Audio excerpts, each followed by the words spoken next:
તાલુકાના આબાળા ગામ નજીક આવેલ હરિધામ ગૌશાળા ખાતે ગૌ માતા સન્માન અભિયાન અંતર્ગત ગૌ ભક્તોની બેઠક યોજાઈ હતી।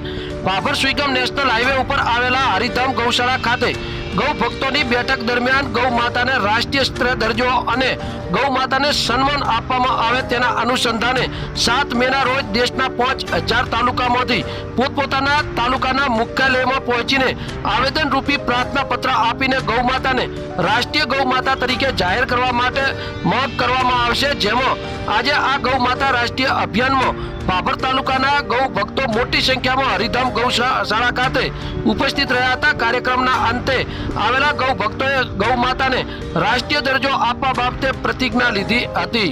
Bureau report બનાસની Smita, Bhabhar Suigam, Vav Tharad. બોલો ગૌ માતા કી જય। આજ રોજ ભાભર મુકામે અહીંયા ગૌ માતાને રાષ્ટ્રમાતા જાહેર કરવાના હેતુસર ગૌ સન્માન અભિયાન આવાહન અભિયાનનું આજે એક જોરદાર સભા કરવામાં આવી, જેમાં ભાભર તાલુકાના તમામ ગામોમાંથી સૌ ગૌ ભક્તો સૌ કાર્યકરો આગેવાનો આવી અને અહીંયા ખૂબ સરસ મજાની હાજરી આપી।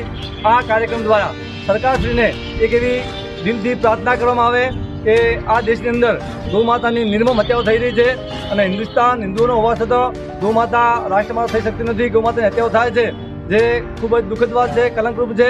તો આ દેશમાંથી વહેલામાં વહેલી તકે ગૌ માતાની હત્યા બંધ થાય અને ગૌ માતા રાષ્ટ્રમાતા થાય એના માટે સમગ્ર તાલુકાના સૌ ગૌ ભક્તો સાથે મળી અને આ અભિયાનને વેગ આપ્યો છે અને 7 મેના રોજ સરકારશ્રીને પ્રાર્થનાપત્ર આપી અને આ અભિયાનને સમર્થન આપવા માટે અહીંયા નક્કી કરવામાં આવ્યું છે। બોલે ગૌ માતા કી જય।